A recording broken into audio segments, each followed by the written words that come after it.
Oi, o Ciência Saúde está começando agora. Hoje vamos falar da importância do exercício físico para a saúde. Mexa-se é a palavra de ordem.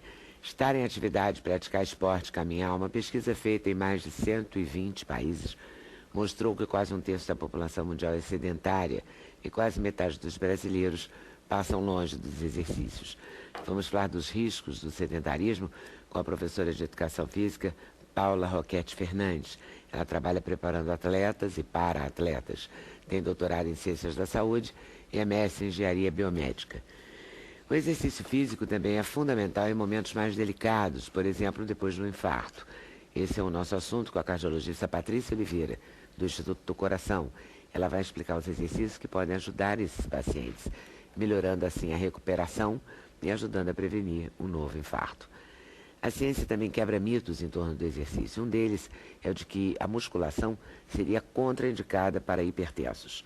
O fisiologista Newton de Moraes coordenou uma pesquisa que mostrou os benefícios da musculação em pacientes com pressão alta, exercícios que não substituem a medicação, mas complementam. O Jorge Veloso é tão apaixonado pela musculação que incluiu esse exercício dentro de uma rotina pesada. Ele é fisiculturista, conquistou o título de Mister Brasil Master. Treina 2 horas por dia, trabalha 6 horas como gari, mais 2 horas numa escola e outras 4 horas entregando quentinhas. Você dorme? Um pouco. Jussara Miller trata de um exercício mais leve, digamos, mas não menos exigente. No livro A Escuta do Corpo, ela mostra como a dança pode ajudar no tratamento de diversas doenças físicas ou mentais. Exercício, arte e meditação. O Tai Chi Chuan une essas 3 opções numa ginástica marcial praticada em todo o mundo. Vamos falar sobre isso com o professor Márcio Lacerda. Ele vai explicar os benefícios do Tai Chi para o condicionamento físico e recuperação da saúde. O Pilates é a especialidade da Maria Luísa Cardoso. Exercícios que podem ser adaptados de acordo com o perfil e a necessidade do paciente e que podem melhorar o alongamento, o controle corporal, o tônus e a força muscular. Eu vou começar conversando com a Paula, exatamente porque eu quero saber uma matéria que saiu recentemente, dizendo andar ou correr. Quer dizer, na verdade, se um terço da população não pratica nenhum exercício, e cada um gosta de uma coisa na vida, ou não gosta, tem gente que não gosta de nenhum, mas a chance de gostar, você dando um leque amplo, é bastante grande, né? Então, por exemplo, entre correr e andar, se você não aguentar correr, vale andar? Deve andar. A opção, primeira de andar. Você só pode correr depois que você anda. O andar é a primeira opção. E o ideal é que você opte por coisas que te dê prazer. Se andar, caminhar na rua não te dá prazer, você pode andar em outras situações de prazer.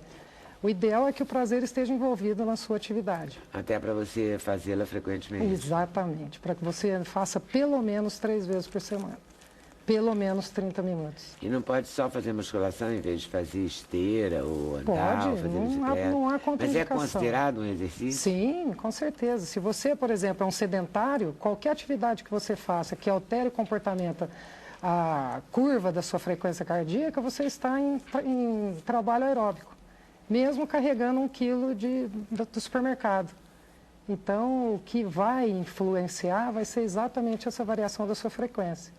Quanto mais treinado, menos a sua frequência vai variar. Porque quando as pessoas dizem assim, grande parte das mulheres, sobretudo as donas de casa, as empregadas domésticas, são sedentárias. Será que uma faxineira pode ser considerada sedentária? Acho que de jeito nenhum. De jeito. Nós temos trabalhos de alunos de mestrado que desenvolveram pesquisas com esse tipo de universo de pessoas, onde essas pessoas apresentam as mesmas capacidades de uma pessoa que faz uma atividade, por exemplo, caminhar 3, 4 vezes por semana na sua praia. Essa doméstica, ela tem a aptidão cardiorrespiratória semelhante, ela tem uma qualidade de vida semelhante de acordo com as variáveis que a gente investigou, então não há diferença. Essa mulher que trabalha diariamente é uma mulher que faz atividade física, muito mais do que a gente se ficar só em casa sem fazer nada. É, muito mais do que a pessoa que tem um trabalho mais intelectualizado ou burocrático. Exatamente. Eu, por exemplo, fico mais lendo e escrevendo do que a minha faxineira. Com certeza ela tem uma condição física melhor que a minha. E é casa de ferreiro espetibal ou você faz espero ginástica? que não, eu faço. Eu estou tentando mudar. Caminhada? Faço caminhada, musculação. Tenho, né? Tenho uma imagem, então a gente tem que treinar. E você acha que tem que ser todo dia? Tem negócio aí?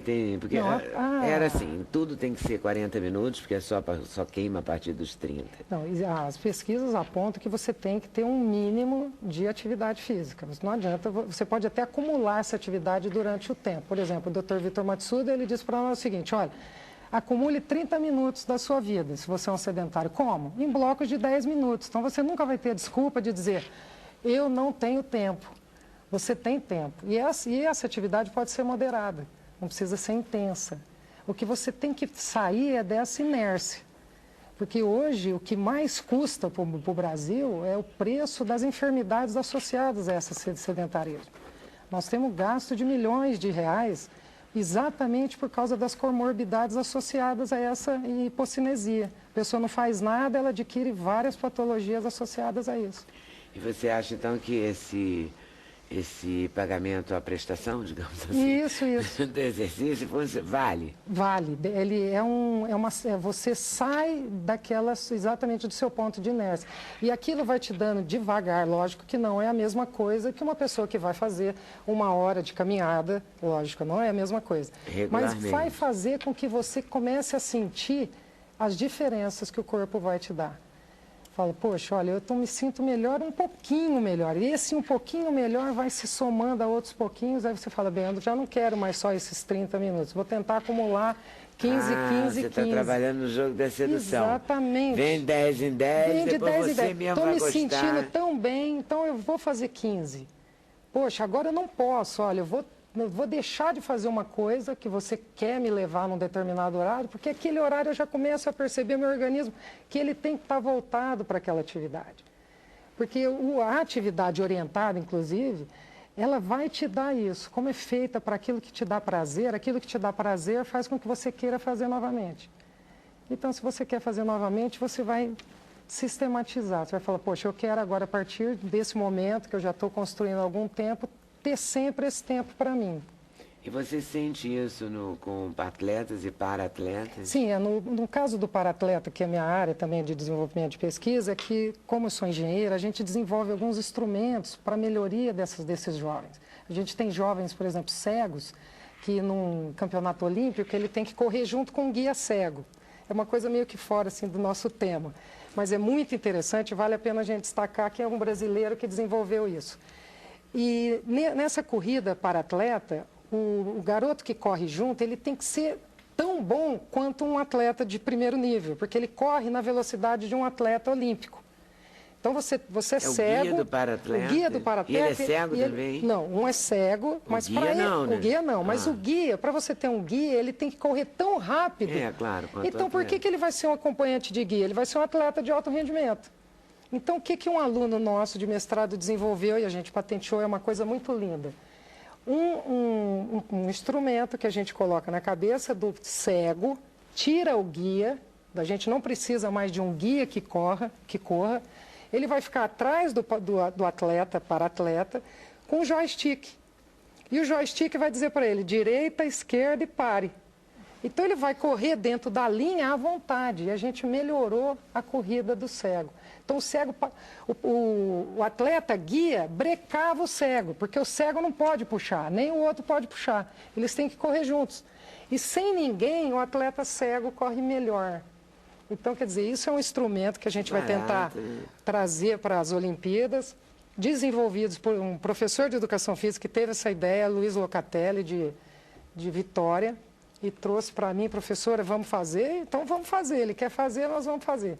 E foi lindo, e é uma coisa que a gente já está no 3º protótipo, para diminuirmos totalmente o peso do instrumento, para ser uma coisa mais sensível. E esses avanços também devem dar um prazer, né? Esses são maravilhosos, isso assim, vale a pena a gente ter existido, né? Você é engenheira, eu falei tantas coisas sobre você no começo.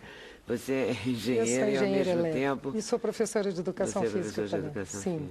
E o que une essas coisas? Exato, é tudo isso. Então, a gente trabalha, a engenharia não tem, ela está em tudo, né? Por exemplo, ela está nessa câmera, ela está na nossa cadeira. Então, a engenharia, para a área da educação física, ela melhora os tipos de instrumentos que você vai fazer uma musculação, ela tem que me caber, que tem 1,80 m, tem que caber uma pessoa que tem 1,50 m. Isso é engenharia. Um eletrocardiograma, um eco, isso é engenharia a serviço da medicina.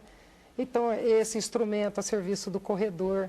E você já conseguiu, ofereceram para você ajudou a desenvolver outros instrumentos? Não, por enquanto a gente desenvolveu esse instrumento para a área do esporte. Já fizemos, é uma tese de mestrado já defendida. E está indo bem? E está indo bem, a gente já está agora tentando trazer isso para as Olimpíadas, para a Olimpíada do Brasil em 2016. Porque existe uma resistência em se mudar as coisas. Você vê, é uma coisa que você vai mudar a vida de um cego, ele não vai precisar de ninguém. E mesmo assim há uma resistência. Então a gente precisa também quebrar essas resistências. Quebrando, vamos quebrar resistências. Muito recentemente, até muito recentemente, se falava que o infartado não podia fazer exercício, ele ficava quieto, de repouso. Quando é que foi a virada? Eu acho que e por quê? Na década de 70 começou alguma coisa de estudos em relação a isso. Começaram a perceber que as pessoas que ficavam mais ativas se recuperavam mais rápido, tinham menos complicações do que as pessoas que ficavam muito tempo acamada. Então, tem os efeitos do leito prolongado. Então, isso começou a mudar na década de 80, de 90, e acho que agora, a partir do ano 2000, que deu um incremento e deu uma força maior para a reabilitação cardíaca, que esse que é o que nós chamamos hoje, que é o programa de atividade física voltada para o maior benefício para o pós-infarto, né, ou doenças cardiovasculares. E qual deve ser esse tipo de exercício? Ele tem que ser orientado, né? O ideal é que ele tenha uma avaliação, esse indivíduo, depois de um evento, ele realizado uma estratificação de risco, né? Quer dizer, tem alguns que não podem realmente fazer atividade física, mas tem alguns que têm baixo risco para isso, né? E aí, então... tem um teste? Não, tem uma avaliação clínica, né? Que o médico, normalmente o médico que está na área pode fazer, o cardiologista. A gente quase morre da esteira. E depois tem um teste de esforço, que normalmente é um teste na esteira. Ele é para avaliar o comportamento cardiovascular durante um esforço, né? Então, isso é super importante. Como que eu vou indicar para um indivíduo que acabou de ter um infarto começar a fazer uma atividade sem ter os parâmetros básicos dele? Então, o teste de esteira nos ajuda muito. Eu não vou aguentar nada. Não importa, é esse nada que eu quero saber o quanto é. Quanto é o nada, né? Quanto é o nada. Então, a partir de onde que eu vou começar? E hoje a gente sabe que quanto mais doença a pessoa tem, mais ela tem que fazer. Né? Então, o que a Paula estava falando, que é super importante, 10 minutinhos por dia, isso nós mudamos o status, quer dizer, nós deixamos de ser sedentários. Isso não quer dizer que nós estamos bem condicionados e não quer dizer que isso também vai mudar alguns fatores de risco. Então, na reabilitação cardíaca, nós temos que fazer com que a atividade física traga maior benefício com menor risco. Então, essa estratificação é para a gente prescrever uma atividade física que eu tenha maior benefício. E aí, então, o ideal seria fazer 3 vezes por semana atividade, ou 5 vezes por semana atividade moderada, e 5 vezes por semana atividade moderada, ou 3 vezes atividade de mais alta intensidade, né? Então, hoje a gente sabe, os trabalhos estão mostrando para a gente que quanto mais doença nós temos, mais exercício nós temos que fazer. O que é mais doença? Quanto maiores os fatores de risco. Então, hipertensão, diabetes, dislipidemia, quer dizer, alteração do perfil de colesterol, obesidade, alteração de glicose de todas as maneiras. Então, quanto mais fatores de risco nós temos, mais doentes nós somos. Então, mais eu tenho que fazer para que eu tenha um maior benefício pela atividade física, né? Então, se o indivíduo infartou, quer dizer que ele tem... O fator de risco dele é alto. Então, a atividade física tem que ser um pouquinho mais otimizada. Então, quando a gente tem um programa de reabilitação, um programa de atividade física orientado, com uma prescrição adequada, eu vou ter um maior benefício dessa atividade física do que falar para a pessoa, olha, vai caminhando aí, vai fazendo. Quer dizer, eu tenho um risco e nem sempre o benefício é o maior. Está junto, né? E você acha que, de modo geral... assim que a pessoa tem alta do infarto, ela deve começar a fazer alguma coisa? Isso é o É claro que cada caso é um caso, porque cada infarto é um infarto. Existe por isso que eu disse, tem uma estratificação do risco para cada um. Mas de modo geral, funciona mais ou menos assim. ele deveria sair do hospital já com uma orientação para iniciar uma atividade física, né? E quem não chegou a ter um infarto? Mesmo assim, as pessoas que têm fatores de risco, ou a pessoa que teve uma angina, uma pessoa que teve, nesse sentido, uma pessoa que nem chegou a infartar, mas precisou ser hospitalizada por algum problema cardíaco também. Ela pode sair do hospital já com uma orientação para iniciar a atividade física. E aí esse início vale muitos 10 minutos, quer dizer, é super importante. Então vamos começar com 10 minutos 2 vezes por dia, em volta da sala, né? Quer dizer, então eu estou fazendo uma reabilitação motora. E aí depois, se ficou bem, nós vamos progredir para 15 minutos. Progredir. O nosso objetivo final vai ser pelo menos 30 minutos. Mas eu posso ter e eu tenho que ter uma progressão muito gradual para esse grupo, né? Se eu começar com 30 minutos, no dia seguinte ele não anda, porque está todo dolorido, e aí não vai querer nunca mais fazer nada de atividade física. E aí vai piorar a situação. Vai piorar, com certeza. Essa é uma preocupação importante. Com certeza. Não piorar para Não piorar. a pessoa voltar no dia seguinte. Ela tem que estar sempre estimulada para continuar, apesar que no início tem sempre o medo de começar, mas a gente tem que colocar a atividade física como parte do tratamento, tem que ser horário de remédio, né? A atividade física nessa fase tem que ser horário de remédio. Aí a pessoa vai pegando um gostinho e aí nós vamos incrementando de uma maneira diferente. Aí pronto, foi seduziu e levou. E no caso das crises de hipertensão, a atividade física pode ajudar? Pode, e na verdade ela é uma recomendação que o paciente hipertenso, depois de toda uma avaliação, como a doutora Patrícia falou, seja feita, seja liberado pelo cardiologista, ele deve fazer o exercício. Mas e se ele nem foi liberado, quer dizer, não teve um evento?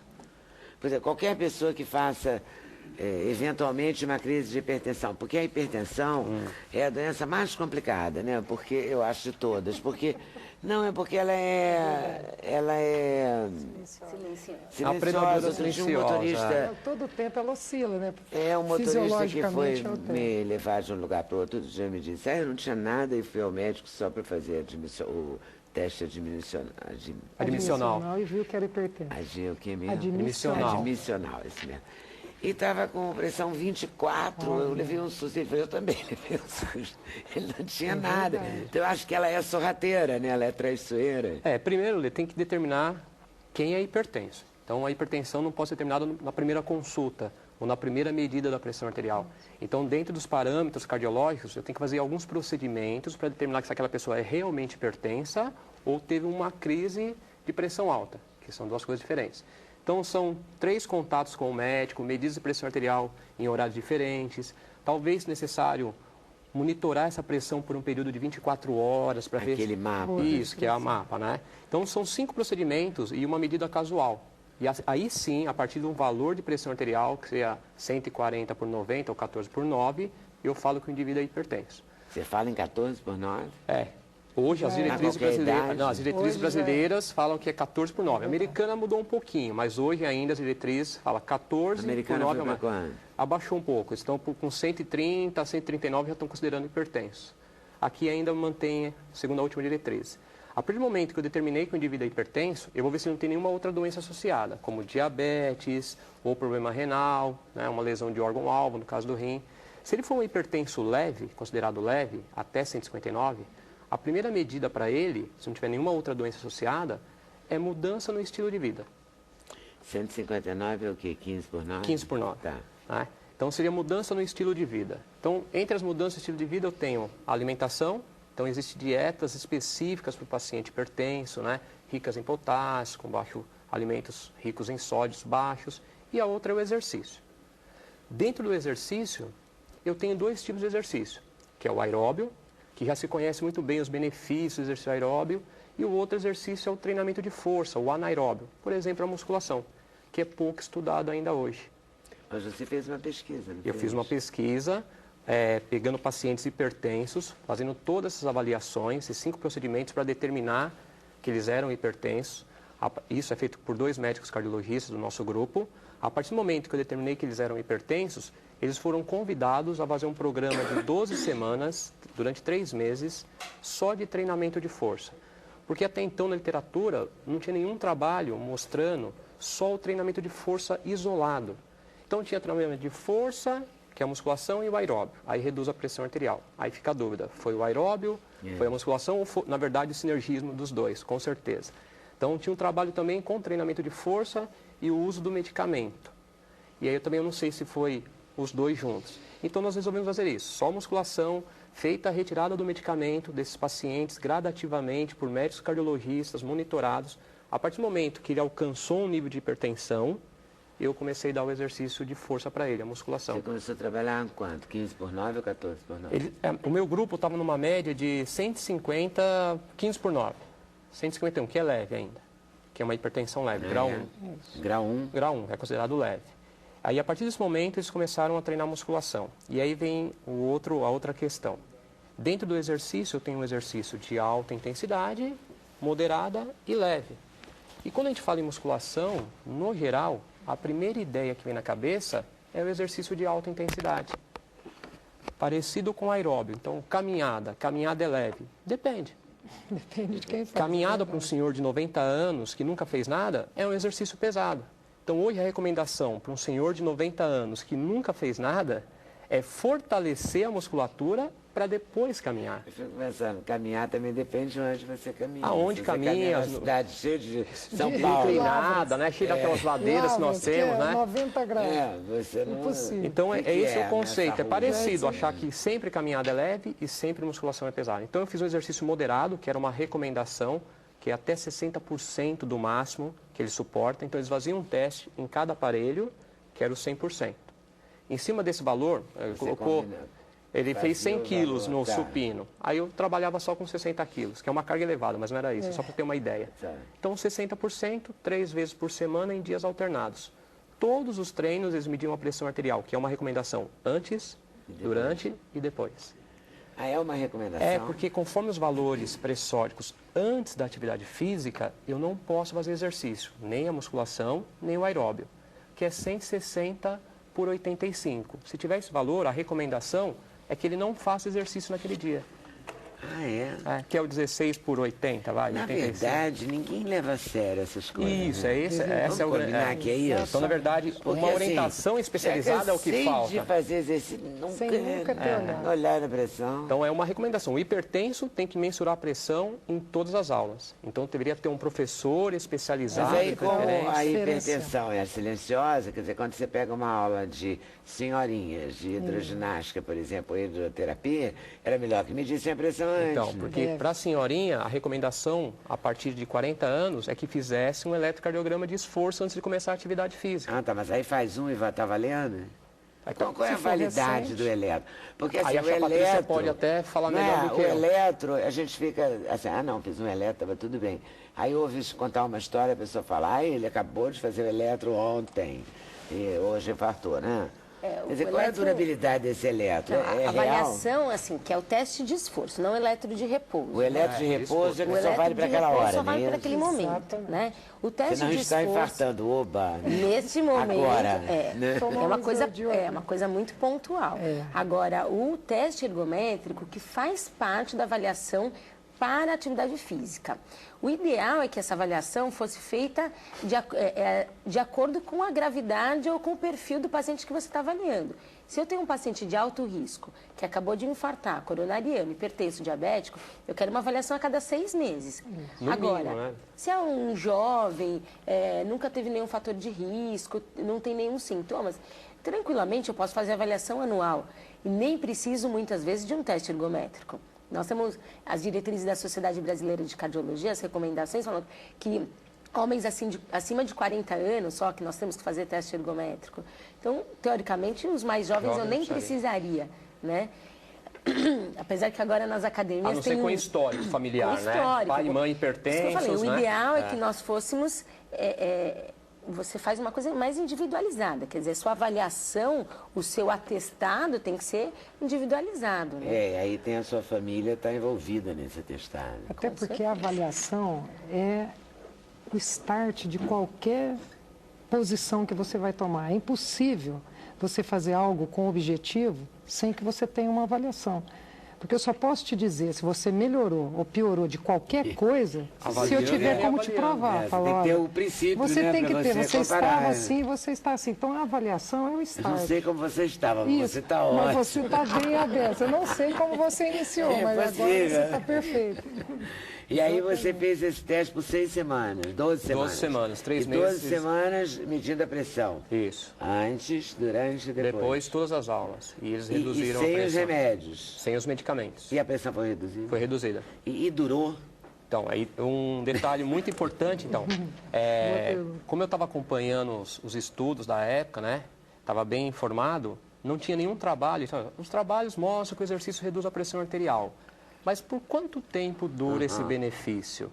E, por nossa sorte, nós somos o primeiro grupo para mostrar isso. Eu fiz, após essa redução da pressão arterial, eu fiz um período chamado de destreinamento. Então, eles pararam de fazer exercício, ainda com acompanhamento médico e sem o medicamento até 4 semanas. Eu simulei as 4 semanas sem o medicamento. Eu fiz 4 semanas sem exercício. E até a 4ª semana a pressão ficou estável.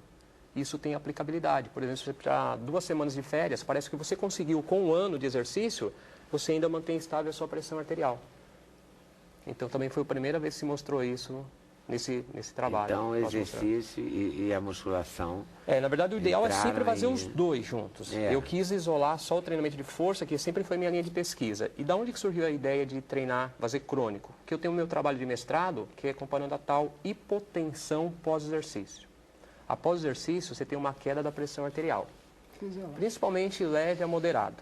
Então, essa queda da pressão arterial após o exercício pode durar, o pico é por volta de 60 minutos após o exercício, mas pode perdurar por 24 horas. Então, se você tem 12 por 8, e aí você faz exercício, Então. você vai para 11? Na verdade, quem tem mais benefício dessa queda é quem é mais hipertenso. Ah, tá. Então, você tem contrarreguladores, mecanorreceptores, baroreceptores que não deixa cair muito se sua pressão é baixa.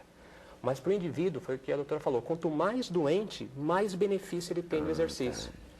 Então, eu tenho uma redução, quanto a pressão mais alta, mais cai. E essa pressão em hipertenso pode cair de 20 até 40 milímetros após o exercício. E eu tinha comparado no mestrado, exercício aeróbio versus exercício de força. E a queda foi idêntica.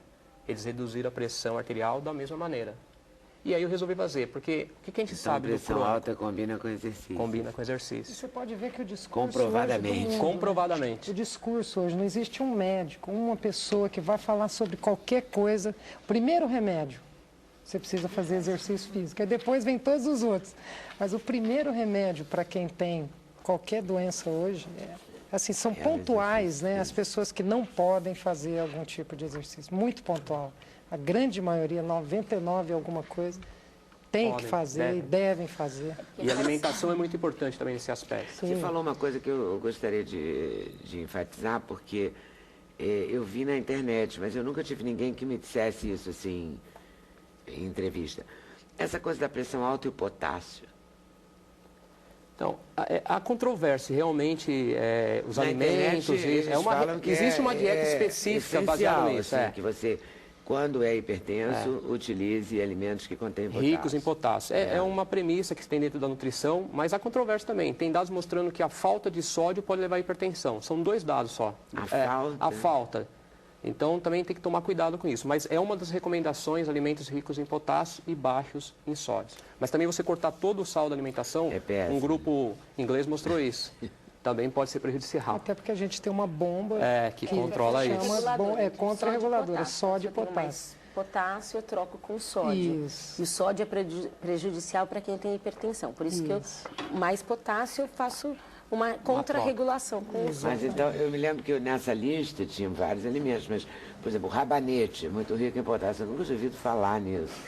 Nem podia imaginar, né? O rabanete é uma coisa assim, então, né? Que a gente meio coitadinho, né? Meio coitado. Né? Não tem nada. Né? mais Porque a ou gente menos, pensa em é tão água de importante. coco, tem banana, né? Potássio. Frutas, de uma maneira geral, Mas tem bastante o pobre do potássio. rabanete eu nunca tinha prestado atenção. E ele estava bombando na lista. O rabanete tem bastante. As frutas, de uma maneira geral... Então, o hipertenso deve consumir mais frutas. Deve comer. E de preferência Se ele é frutas hipertenso cruas. Né? diabético, já é uma encrenca, né? Mas se ele é só hipertenso... Essas Aí coisas das complica frutas, mais um tem pouco. sempre uma coisa também. Devem comer mais frutas. Se você tiver um problema renal, tem algumas frutas que são como tomar veneno. Mas é porque tem muito potássio. Então, E quer aí, dizer, potássio é ruim para quem tem por problema exemplo, renal. a carambola. Ah, mas ninguém também fica atacado. Não, mas com imagina, carambola. mas é uma coisa que se você... Mas ela existe, então, assim, né? ela existe, você ama, então vou comer fruta, então vou comer bastante. Então, eu acho que sempre a gente deve ter orientação de pessoas, sabe? Uma coisa assim, Eu olha, por concordo favor, contigo, vai mais mas por eu aqui fico com também, muita porque dá pena, muito porque medo. muita gente não tem acesso. Mas troca essas Então a informações. gente tem que tentar Disseminar fazer isso. assim, quando a gente tem uma chance porque num deve ter alguns programa de cuidados. TV aberta e tal, fortalecer isso. Isso. Porque Deve, mas tomara, né? é uma coisa que me surpreendeu a hora que eu estou entrevistando pessoas e falando de nutrição, de saúde, não sei o que, há anos. E eu não sabia que o potássio era tão importante. Tão importante. Porque nós temos uma bomba especial, que chama bomba de sódio e potássio. Ela faz todas E eu não essas- sabia que elas eram tão íntimas. Né? Tão íntimas, Elas se dão, né? Se dão. Essas duas. Super amigas. Tá certo, volta aí daqui a pouquinho. Sem censura, um programa da TV Brasil.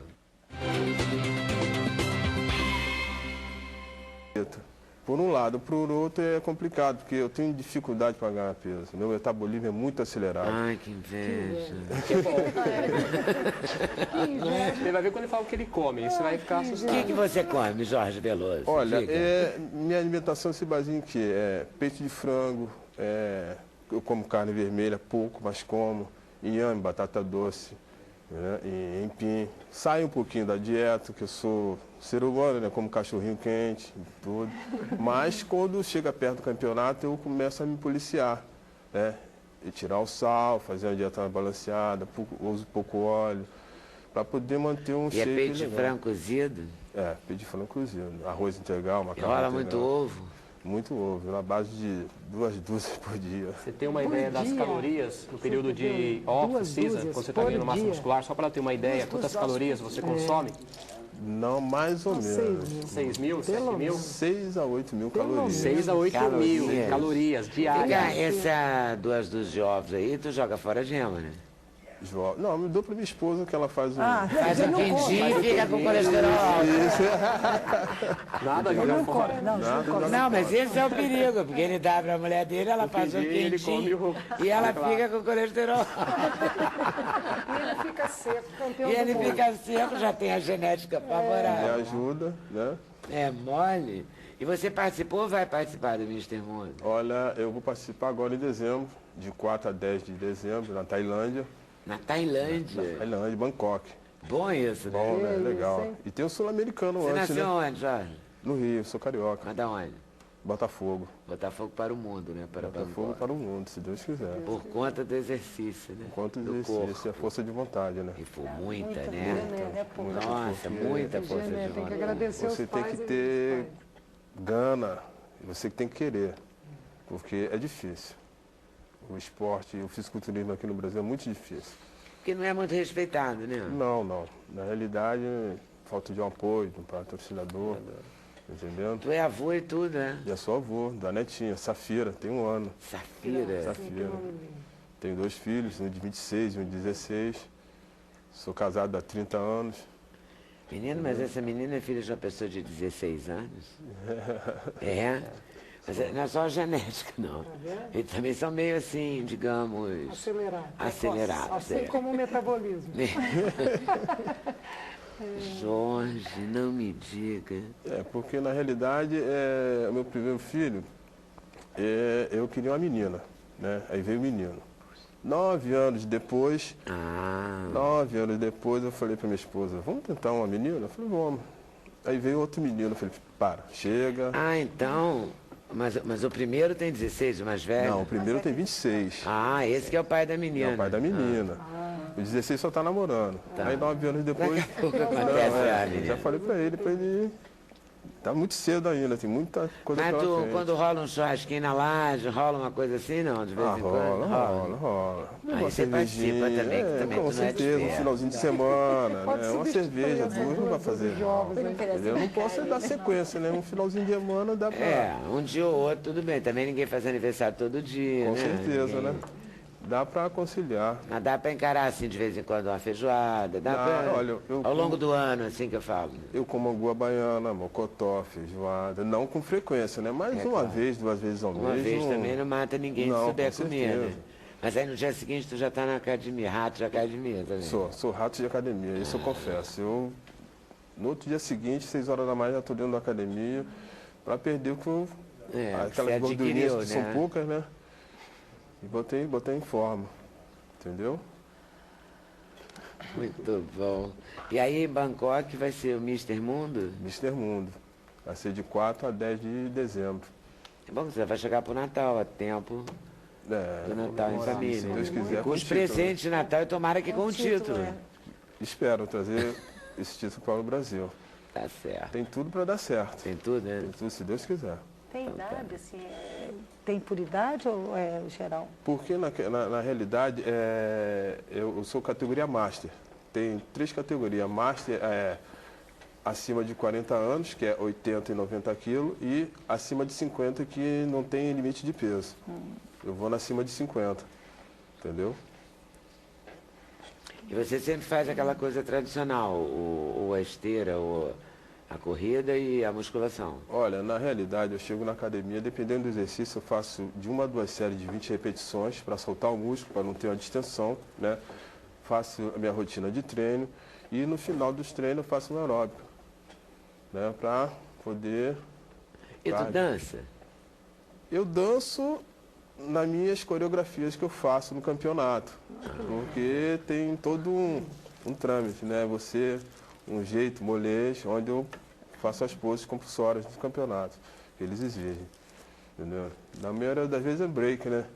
Que eu fico mais solto. Porque na realidade, o campeonato em si, para quem não está acostumado, se torna chato. Você fica na plateia, fica 1, 2, 3, vai posar, fazer a mesma coisa. Então, esse é o diferencial na minha apresentação, tá entendendo? É eu apresentar as poses compulsórias com passos de dança, entendeu?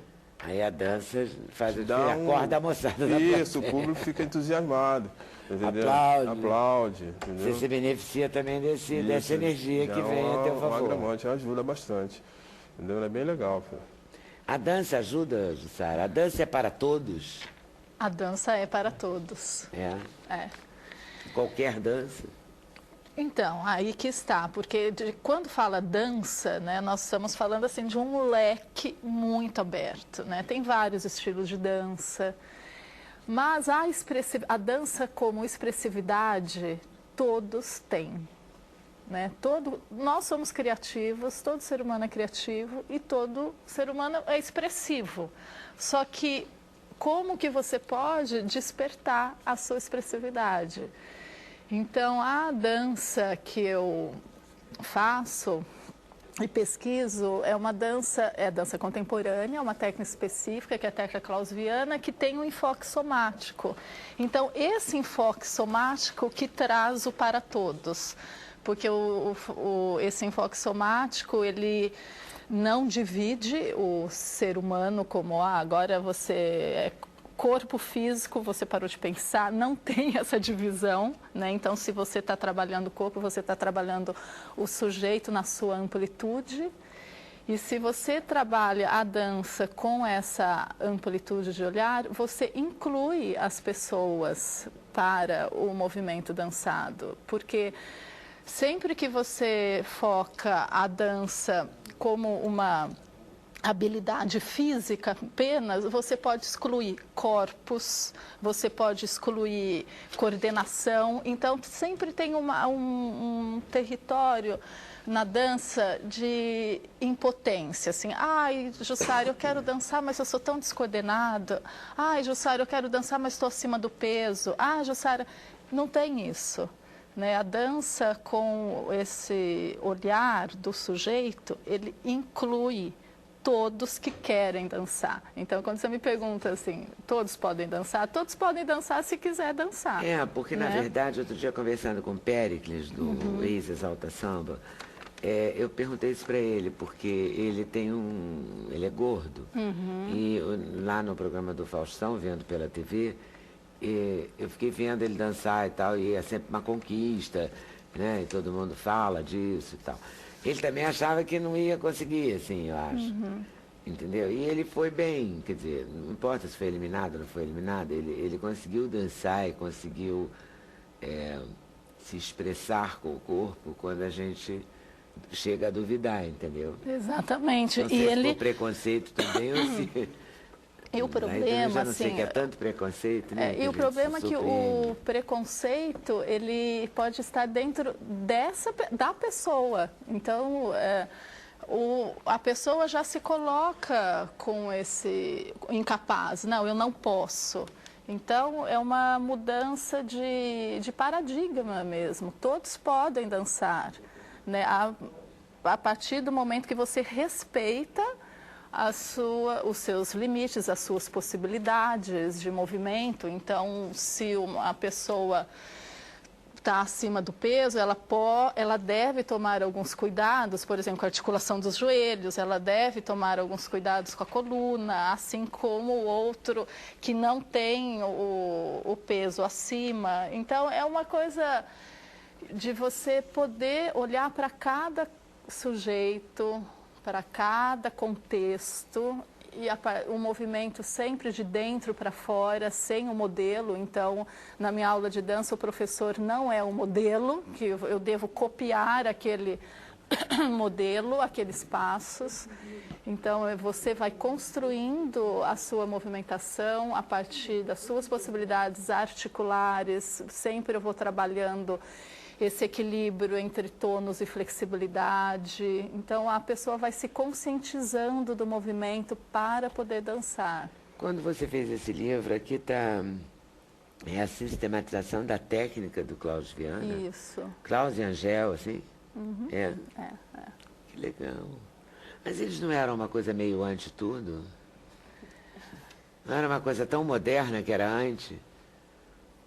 Não é ante tudo. É engraçado você falar isso. As pessoas, quando me procuram, quando sabem que eu trabalho com a técnica Klaus Viana, chegam assim, eu também não gosto de clássico, eu sou anti-clássico, eu sou anti-tudo. Eu falei, nossa, mas por quê? O clássico é tão bom, o clássico é tão lindo, o clássico é tão eficiente quando é bem trabalhado. Mas eu achava mais gente a caretice, assim, em geral. Não, mas sabe o que eu vejo? Porque eles eram muito modernos. Exatamente.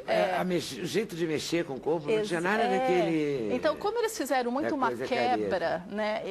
Então tem essa aura, né? Porque, na verdade, eles fizeram essa quebra, eles foram revolucionários, se for ver aqui no Brasil, nas artes cênicas em geral, de trabalhar uma outra maneira com a dança, introduzir o trabalho corporal para o teatro.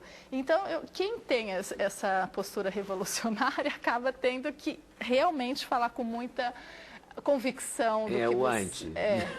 Exatamente, mas na verdade é o contrário, é um acolhimento, né, de vários trabalhos. Então, se você trabalha com a técnica Klaus Viana, você pode trabalhar com vários tipos de dança, inclusive, né? Eu posso trabalhar o balé clássico a partir das direções ósseas, porque o enfoque da técnica Klaus Viana é um enfoque anatômico, né? A partir da tua estrutura física anatômica, você vai construir a sua movimentação.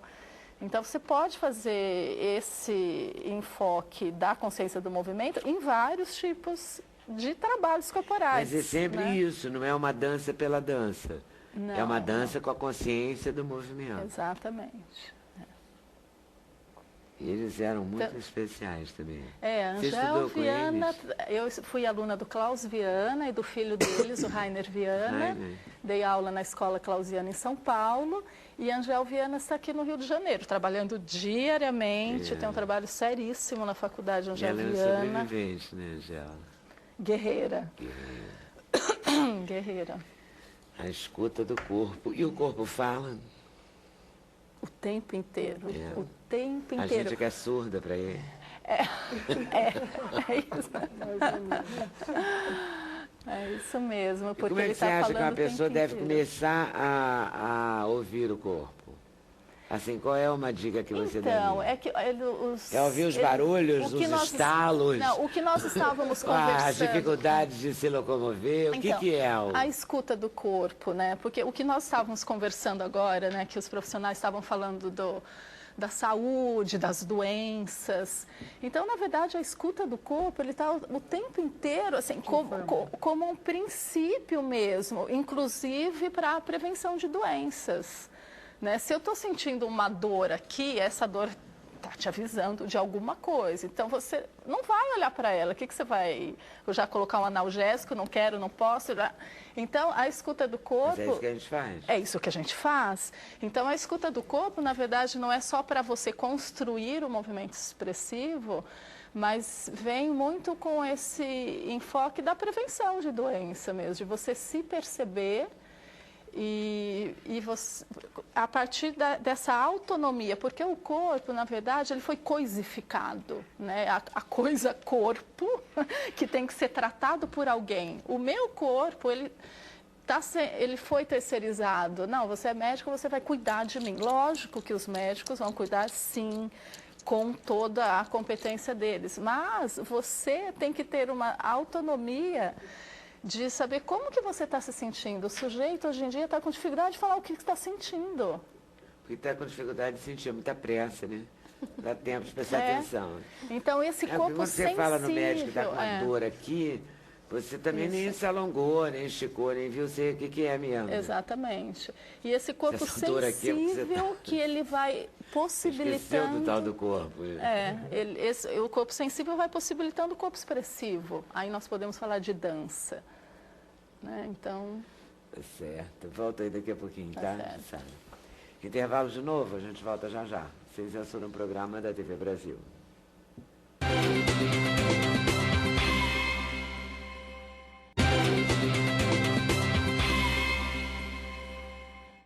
Nesse bloco a gente começa falando de Pilates.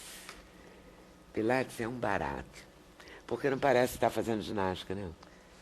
Não Para quem não gosta de ginástica, acho que o Pilates é uma viagem. Eu assim. acho o Pilates fantástico. Não é porque estica, alonga, elástico, bola, tem uma desafios, coisa lúdica, né? tem coisas fantásticas. Mas, antes de tudo, eu queria ressalvar só que eles falaram que, antes da pessoa começar a fazer o Pilates, tem de ser feita uma avaliação. Tem de ser feita uma avaliação de pressão, tem de ser uma avaliação também da fisiologia da pessoa, ver se ela tem algum problema. Porque às vezes a pessoa chega querendo fazer o Pilates, que está com a perna, quer endurecer a perna, e às vezes a pessoa tem um problema tão mais sério que aquilo, que não adianta. Então, a gente tem de fazer o que a pessoa precisa com o que ela quer. Ela quer emagrecer, mas às vezes ela precisa de tantas outras coisas até chegar a emagrecer, então você tem de tentar contornar e tentar falar com ela que... Agora, o Pilates emagrece, Maria Luísa? Qualquer atividade física emagrece. Até o Pilates. O Pilates não tem aquela... Não, mas é muito interessante, assim, porque não é uma atividade aeróbica. Você pode ter exercício aeróbico dentro do Pilates, mas Pilates, de antemão, não é uma atividade aeróbica. Mas eu tenho até por mim, que faço às vezes caminhada, mas eu dou aula tem 37 anos, 38 anos que eu trabalho com ginástica. Ginástica porque eu fui aluna também do Klaus Viana há muitos anos. Olha. E depois, mais tarde, eu fiz dança moderna e fiz balé clássico também, mas balé clássico de pequena. E eu fui outro dia, há um ano atrás, eu fui numa nutricionista e meu percentual de gordura é 18. Pela minha idade, a moça falou que é fantástico. E isso foi pelo Pilates, só pode ser, porque eu não faço mais nada, além da alimentação saudável. Então, eu acho que o emagrecer, a forma física mais magra ou mais gorda, não é isso que é tão mais importante. É importante a pessoa estar bem, saudável, feliz e bem, né? Eu vi aqui pelas fotos que você trabalha, e o Pilates se presta muito bem a isso, com pessoas com mais idade. Também. É claro que tem uma jovem aqui tem jovens. Arrasando nos elásticos. Minha né? mãe, que está com 88 anos, teve um problema de vista agora, ela fazia Pilates antes, ela agora voltou... Tem a jovem, ó, Essa aí é fazendo, jovem, tá tem vendo? 30 mas e poucos. mas ela tá, né? Esses elásticos, essa coisa assim, sei lá, que parece que estica, que alivia, tira a energia negativa também um pouco, né? Tira tudo. Porque alonga tudo. Sai, vai para algum lugar aquilo, que não é meu, não te pertence. Eu tenho senhoras... Aqui já são senhoras. Ó. Eu tenho isso aí, tem gente de tudo quanto é idade. Eu tenho aluna desde 12 anos até minha mãe de 88, que é minha 88? E ela faz Pilates? Ela está fazendo, e ela perdeu muito tônus muscular, porque ela teve um problema na vista, e ela ficou muito tempo sentada, ficou 2 meses com dor sentada. E quando ela levantou, ela ela fez 2 transplantes de córnea em 1 ano e ela perdeu o equilíbrio, perdeu tudo. Então ela está voltando a fazer pilates e ela está fazendo equilíbrio, que hoje muito mais do que o pessoal vai para casa de repouso e tem acidentes e tudo, é mais por causa do equilíbrio do que por causa de outra doença. Fratura. É, muitas quedas. E as muitas quedas Então a gente trabalha muito equilíbrio. encurtam muito a vida das muito pessoas. equilíbrio, As quedas são muito responsáveis. Propriocepção, muito Então alongamento. você pega uma senhora que já... Essa senhora de uns 82 anos. É, olha ali. É, uma gracinha. Olha isso, ela, uma graça. uma graça. Muito bem, ela está toda posuda nessa outra porta. Muito. Muito fazendo boa, extensão, né? Tá toda, toda né? alongadinha. Toda alongadinha. É gordinha, mas tá toda bem, Tá né? alongadinha, é. Porque também a gente não pode ficar perseguindo o ideal Não, de beleza. não. Porque aí você não vai alcançar, decepciona, não faz nada, né? não. Você achar que eu não vou ser magra mesmo? Não, você tem que estar bem. Você tem que estar bem, né? Você falou saudável. Saudável. Saudável e feliz, né? Exatamente. Aqui a gente vê os alongamentos, exercícios. É. E aí, porque falam muito de secar a barriga, ficar com a barriga igual a O do Pilates Jorge. é um dos Tanque. exercícios que mais trabalha Impressionante. a musculatura do abdômen, eu acho, pela experiência que eu tenho na minha vida toda. É impressionante, porque trabalha a musculatura mais interna que a gente tem, né? E aí, então a com respiração isso, ajuda isso. Pois é, trabalha a respiração. É a respiração. E a o respiração? Pilates não é a bola, o Pilates não é esse aparelho. O Pilates é uma técnica de movimento. Se você não respirar, se você não fizer o exercício pensando, coordenando o que você vai fazer, você pode estar pendurada ali em cima no trapézio, você não está fazendo Pilates. Você acha que está fazendo, mas não está fazendo. Então tem que pensar no assunto. Tem que saber. Mas é por isso que ele deve ser bom, porque ele desestressa também, porque é quase, é uma pré-meditação, você é obrigado a concentrar naquilo. Mas tem hora também que você tem que viver o ser... ontem ou amanhã, né? Concentra no Você tem que ser mais light também, que você coloca tudo em cima de um aluno novo, ele fala, eu não vou voltar aqui, é muita coisa que eu tenho de fazer, eu não quero mais. Então você tem de ir colocando as coisas devagarzinho, Aí vai mineiramente. mineiramente. E aí você dá aula, que é você, Eu dou né? aula, Dando dou aula também, dou aula. E você dá aula e gosta? Adoro, eu acho que é minha vida. Eu adoro. E os aparelhos são cada um de um jeito. Isso também, aí eu estou né? dando aula ali de MET, Pilates, é o Pilates de chão, que eu já dou aula há muitos anos e tem 11 anos que eu sou professora certificada pela Fisiopilates. Então eu continuei dando as minhas turmas, porque o pessoal queria, o Pilates é uma aula um pouco mais cara que a aula normal. E quando eu dou aula em grupo, eu uso os acessórios de Pilates, uso as bolas, os rolos, eu posso cobrar um preço mais razoável. Então, assim, eu consigo ter mais gente que goste e que possa fazer. Entendeu? Aí democratiza a coisa. É, isso mesmo. Esse aqui também é um aparelho, né? É aparelho. Isso é o trapézio. Cadillac é o trapézio. Agora, olha esse aqui, parece que ela tá voando. Não. Esse aí eu reformo, Isso é um lounge. É muito bom, né? É muito bom. E como é? Olha, grávida também Pilates. pode. Pilates hoje é adequado para criança, para homem, para hipertenso, para osteoporose, para doença de Parkinson, para tudo. Para hipertenso? Também. Como assim? Como assim? Você tem aula, você tem Pra Pilates. especial para? Tem um exercício específico, a pessoa chega lá já com a prescrição de exercícios que ela pode fazer, com o tipo de exercício que ela pode fazer. Não sou eu que vou determinar isso. Eu tenho os fisioterapeutas que fazem avaliação, estudam o caso da pessoa junto com o médico da pessoa. Porque se for ver o Pilates, ele é um trabalho contra uma resistência. No caso da musculação, igual no Jorge, ele usa os halteres. Aqui você está usando os olha elásticos. aqui. Que são As muito molas, pesadas. é um tipo de Tem resistência. força, tem força. E isso também pode ajudar no controle da pressão arterial. Que eu conheço até o momento, ninguém investigou o efeito em pacientes hipertensos, cronicamente. Não. Você pode estudar. É uma ideia, você juntar a professor e ver se realmente a gente tem os conversa com benefícios ela. parecidos com o Faz uma halteres, dupla o barra. café com leite, né? Você é em São Paulo, né? São Paulo, Nós Mineira. temos até um grupo mineiro de Pilates em Belo Horizonte, justamente para isso, que a gente tem 23 estúdios, que a gente troca informação e tem um informativo que a gente é bimestral. Todo mês a gente aborda uma doença ou uma finalidade para o Pilates. Então a gente aborda até nós estávamos conversando antes que nunca abordamos sobre obesidade mórbida. que também nunca abordamos. Abordamos criança, para esportes, para atleta, para todo mundo, mas obesidade mórbida nunca abordamos o Pilates na obesidade mórbida. Mas você acha que uma pessoa com obesidade mórbida vai conseguir fazer? Alguma coisa consegue, lógico. O Pilates não... É porque tem essas coisas que esticam a gente. Não, o Pilates é assim... E você trabalha no limite da sua articulação o Pilates ali, né? não tem uma proibição. O professor que tem de falar, ó, você pode fazer, você deve fazer, ou você não pode fazer. Nós estamos fazendo uma pesquisa com Pilates, uma aluna de Esse é mestrado, o com José esclerose Pilates. múltipla. É o criador do Com Pilates. esclerose, nós temos uma aluna de mestrado que está fazendo o Pilates com esclerose múltipla. Então, a gente tem 2 grupos, um grupo controle e um grupo experimental, onde o grupo controle vai fazer as medicações normais, o que eles estão submetidos, e um grupo vai fazer o Pilates. Então, a gente vai ver a fadiga, né, que é uma...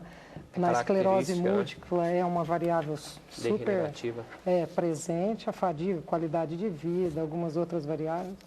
E o Pilates é uma assim, técnica excepcional.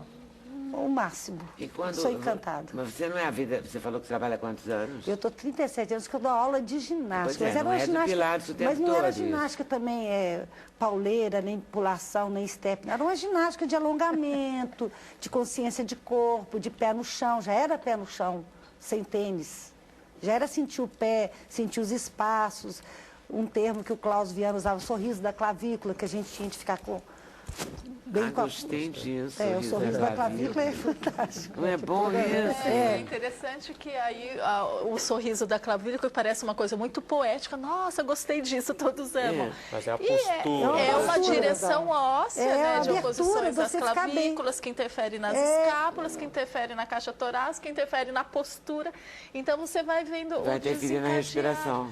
Interfere na você respiração. vai alongou. Na fala, no seu Gostei bem-estar. disso. Sabe? Então tem coisas que você tem de conquistar, né? Seu público, né? Então... Algumas pessoas são especiais. O Klaus era especial, né? Nessas coisas. O sorriso da clavícula. Quem vai falar isso? Eu acho que o Klaus... o Pilates está no Brasil desde 91, se não me engano. Eu não tenho muita certeza disso. Mas quando eu fui fazer meu curso de Pilates, eu escutei muito falar. Seu microfone caiu. Eu escutei muito... Deixa eu ver se eu consigo colocar. É assim mesmo. É assim? Isso. Eu lembrava do que o Klaus ensinava. O Klaus, para mim, já tinha bebido naquela água há muito tempo e passava para a gente, mas o Pilates era uma pessoa que ninguém conhecia aqui. Aliás, é esse aqui, ó. José Pilates com a Clara. Pilates. Isso. E ele já usava... Eu nunca tinha visto a carinha dele também, não. Ele era fantástico. Ele criou os instrumentos. Ele foi por conta da guerra, né? Por conta da guerra. Dos feridos de guerra. Ele criou os instrumentos na época da guerra, mas ele já era louco com esporte, né? Já era um senhorzinho com corpaço. Ele começou a trabalhar com Pilates hoje, ele ia com 46 anos. Aí a mulher dele, que é a Clara, que ajudou... A Clara olha aqui, já é uma coisa, isso aqui é um instrumento, já é um equipamento, né? Claro que precário, daquela época, etc. E tal. Mas é o começo da história. As molas no hospital, quando ele foi exilado na Ilha de Man. Então ele começou a criar os aparelhos, a história dele é muito interessante. E o pessoal que ele trabalhou com ele, teve uma gripe espanhola que ninguém morreu. Então o pessoal conseguiu resistência física e tudo. Então o diretor do hospital falou assim, deixa ele lá, deixa ele continuar trabalhando. Já que ninguém que ele trabalha morre, deixa ele ali. Deixa ele lá, não está fazendo mal para ninguém, deixa ele continuar. E ele continuou. E depois ele foi para... Internamente um engenheiro. Ele descobriu, pegou as molas e virou, fez cadeira, fez tudo. E depois ele foi para Nova York e no navio ele conheceu a Clara, que era enfermeira, mulher dele, e ele montou o estúdio dele junto com o balé de Nova York, no mesmo prédio. E ele já tinha uma ligação com o balé na Alemanha. E com isso, todo mundo que tinha alguma lesão ia procurar o Pilates. Isso foi nos anos 50, mais ou menos. E aí está bombado agora. No Brasil, em 2012, né? Não, há pouco tempo, até na Europa, há uns 6, 7 anos atrás, a gente procurava coisa do Pilates em Paris, tudo, não achava nada. Agora... Está em tudo. Todo lugar. Essa minha aluna é americana. Americana já é americana. Até a Fisiopilates é uma brasileira que mora nos Estados Unidos. Isso já é. O pessoal que veio de lá, todo mundo que montou o primeiro curso aqui veio de lá. Califórnia, veio. Exatamente, ela é próxima a Isso Califórnia. mesmo. Na Austrália também tem muito Pilates. É muito forte. Muito bom, Muito muito bom. bom. E dentro do curso de Pilates aborda tudo. Aborda Depende do tudo. seu, do seu corpo, A da sua pessoa vai chegar lá e necessidade. falar assim, eu quero fazer o Pilates. Então, vamos ver o que você quer. Você quer correr? Ele tem essa parte também da praticidade do dia a dia, né? Da ginástica funcional. De você ficar bem para você dar conta de fazer o que você precisa fazer. Isso aqui é o boi. Isso é que é Né? o Porque isso é segredo. que faz a diferença. É. Porque você quer, na verdade, todo mundo quer ter saúde, viver, para viver, Mas viver para bem. fazer coisas. Quer dizer, você trabalha, Né? às vezes, ele sentado o dia permite inteiro, ou isso, no né? computador. Então, uma dentista que trabalha, tem dor aqui no acrônio e tudo, ela tem de fazer um exercício para poder trabalhar. Né? Então, ela tem que estar bem para poder fazer o que ela O tem que fazer bem. escritor, né? Isso. Vai ficar o dia inteiro no computador. Então, a gente E aí não é procura só o isso. artista, não. Tem o contador, tem o bancário, que passa o dia inteiro ali. Você tem de né, no procurar só o caixa. que você vai fazer bem. Tem o né? gari que pega pesada. e- Estudante, né? É A pessoa muito. que está todo dia sobre os livros. Eu Muito acho o bom. Pilates fantástico. Fantástico, fantástico. Volta aí daqui a Eu acho que pouquinho. tudo é bom. Márcio Lacerda. E aí vamos falar do Tai Chi. Tai Chi tem que acordar muito cedo, né? Não é ao amanhecer que se faz Tai Chi? É um horário mais recomendado, né? Os mestres recomendam, é de origem chinesa, o Tai Chi, eles recomendam pela manhã, bem cedo. Ou Bem cedo. no final da tarde, ou à noite. Ah, mas pode São ser os o dois cair da o tarde? cair da tarde à noite. Ah, já acho mais Uma simpático. grande maioria prefere, pelo menos uma grande maioria prefere esse horário. É porque é mais À bonito também. Quer dizer, quem é da manhã, quem gosta do amanhecer, claro que é bonito o Claro, amanhecer, né? Exato, o amanhecer é maravilhoso. Mas implica em acabar com o seu anoitecer. Né? Acabou sua noite, né? Para amanhecer. Médico gosta muito do amanhecer, né, Patrícia? Gosta. Entardecer, amanhecer. Mas o amanhecer é com o médico. O médico acha 7 horas da manhã normal. Ótimo. Né? Nosso horário de trabalho é 7 horas, né? Podia fazer tai chi antes de... 5h30. Que horas é o Tai Chi? O Tai Chi na China, dependendo do lugar, eles começam assim 4h30, 5 da manhã. 5 da manhã vai até as 8 da manhã e depois vão trabalhar. Tá vendo? Você vai chegar atrasado no trabalho. Exatamente Você isso que eu ia pode falar, não fazer dava para fazer tai chi.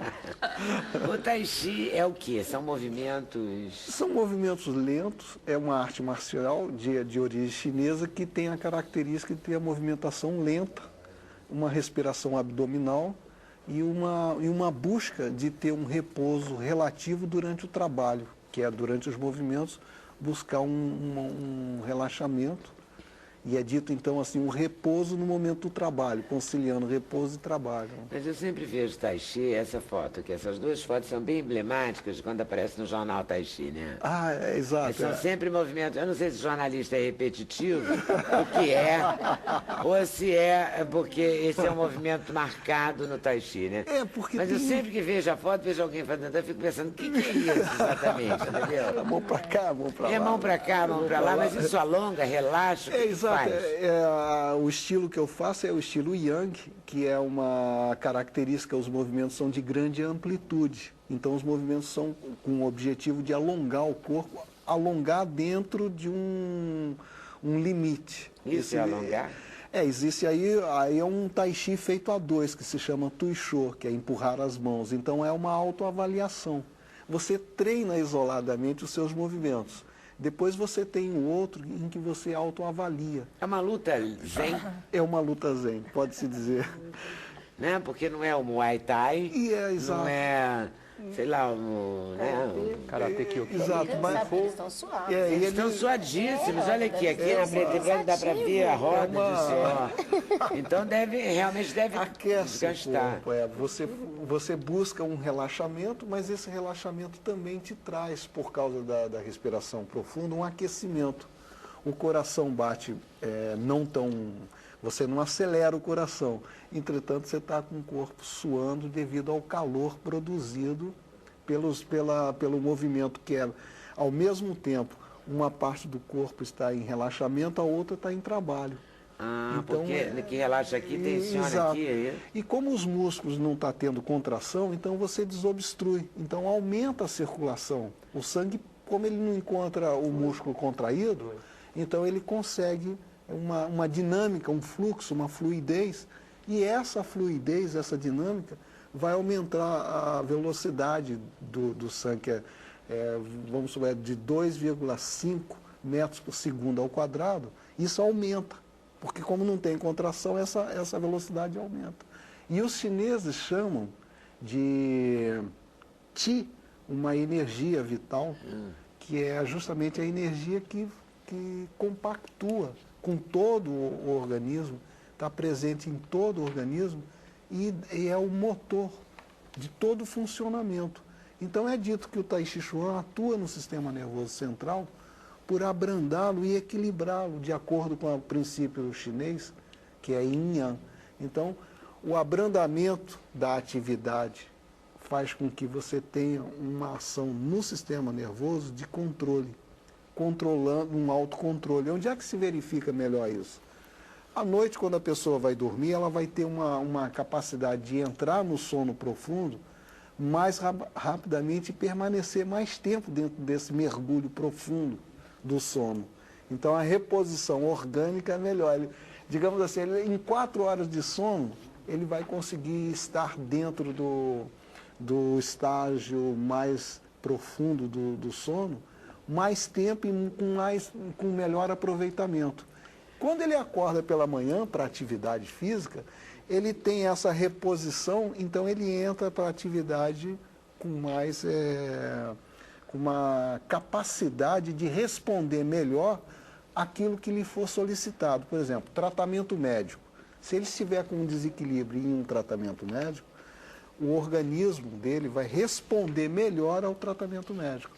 Se ele está bem de saúde e vai para trabalhar, o condicionamento vai dar a ele um dia, um expediente de trabalho, e no final do expediente ele vai ter ele não está assim, digamos, com fadiga. Exausto. Eu fiquei pensando em para que porque ele deve servir para ajudar, servir também não é a palavra, ele deve ser mais rico, assim, né? Mais indicado para uma pessoa também que tenha problemas, porque essa coisa de circular energia. Exato. Isso é muito positivo, mas isso deve ter algumas doenças circulatórias, deu um exemplo desse tipo, que ele deve ajudar, né? No caso, falou de aumentar o fluxo sanguíneo. Já tem dados científicos que o Tai Chi reduz a pressão arterial de pacientes hipertensos. Porque como você circula a energia, o sangue, tudo circula mais. Circula mais facilmente. Sem resistência. Isso. E interessante, nós fizemos um trabalho aqui no Rio, no Hospital Paulino Werneck, na Ilha do Governador, em que tinha acupuntura e tinha massagem e tinha um atendimento com a doutora Ana Saraiva antes das pessoas entrarem no tratamento. Então fazia o Tai Chi. E aí, nesse sistema de observação, observava isso que exatamente é. E no hospital na Barra, no hospital da Paulino Werneck, na Barra, ali perto do Barra Shopping. Lourenço Jorge. Lourenço Jorge. No Hospital Lourenço Jorge, nós fizemos também, eu fui convidado assim. Era um grupo que tinha multidisciplina atuando na hipertensão. Eles tinham palestra, eram orientados recebiam orientação em relação à alimentação, a dosagem dos medicamentos, o uso, tudo era orientado. Comprometimento, né? Porque tem que tomar o medicamento. E a minha função ali era 2 vezes por semana fazer o Tai Chi Chuan.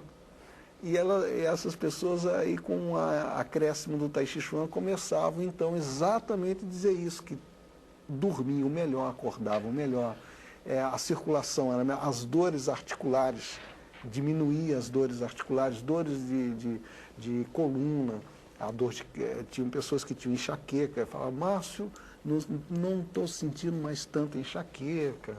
E essa observação vinha justamente de acordo com o que os mestres chineses falam.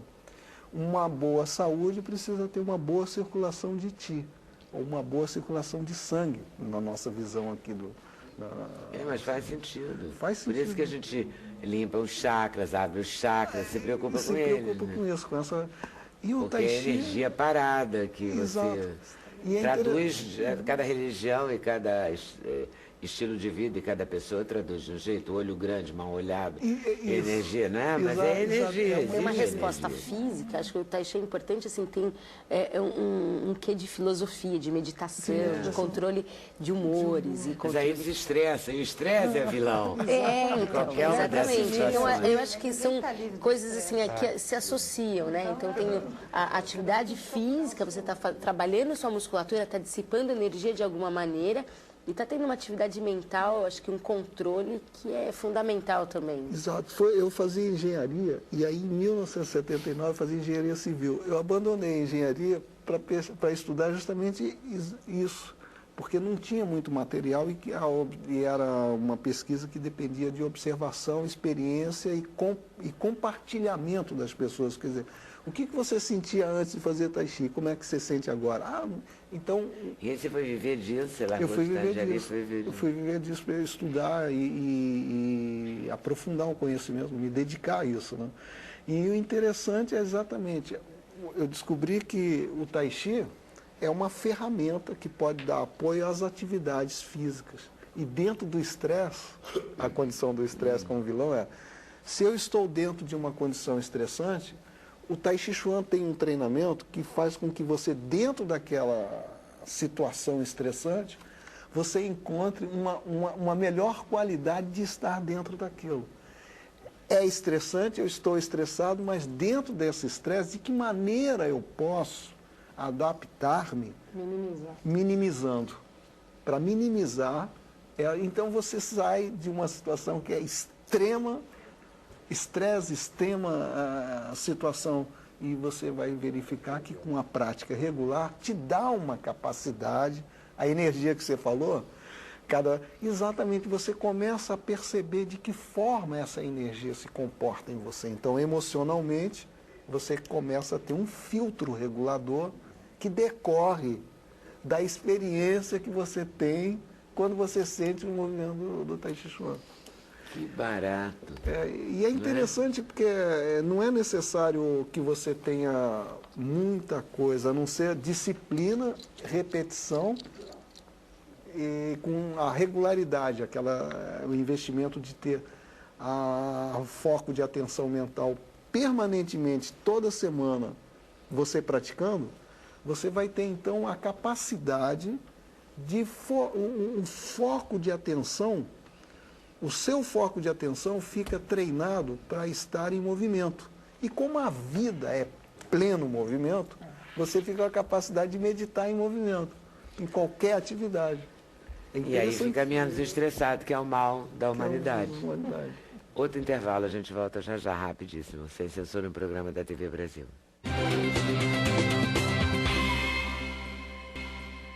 Vai ser o bloco da correria. Vou começar aqui pelo Jorge, porque imprimiram a foto, porque ele é master de fisiculturismo e a gente está torcendo para ele ser campeão mundial. Se Deus quiser. Não é? Ele é de querer, né? Ele quer. E você está se empenhando para E isso. muito, e muito. A importância do Tai Chi. Para o Jorge seria interessante justamente dar a ele uma qualidade nos treinamentos dele. E para nós todos? Para todos nós, o Tai Chi é a arte de meditar em movimento, no dia a dia. Nossa, muito bom, porque já medita e faz movimento. Ao mesmo tempo. Ao mesmo tempo, já otimiza. Nesse tempo da pressa. Fazer pilates para ter uma vida saudável e boa e a gente ser muito feliz com o que faz. Que é isso no que a dia a gente dia, quer, no né? dia a Ser dia. feliz. Jussara, a dança. A dança para você despertar a sua expressividade do seu ser. Ou aprender um pouco aqui na escuta do corpo, no livro da Jussara Milha. Certo? Doutora Patrícia Oliveira, cardiologista, e o nosso coração? Bom, qualquer atividade dessas, desde o pilates, tai chi, dança, qualquer uma dessas que nos tire do status sedentário, já vai ajudar nosso coração. E a gente vai ajudar a pressão também, segundo certeza. o trabalho do Milton, né? Então, musculação para todos, desde que seja supervisionada, sempre. Tem que ter Isso é lucidez, importante. não pode sair por aí, né? Paula, fecha aí. Avaliação antes de mais nada. Não encarar sem avaliar. Sem avaliação física, porque não tem como você prescrever nada sem ter uma avaliação. Supervisionado. Para não inventar moda de Exatamente. correr riscos. Com certeza. Agradecendo a vocês por terem vindo, super obrigada, agradecendo. Imagina, nós é que agradecemos, né? Vamos ficar mais fortes, mais alegres.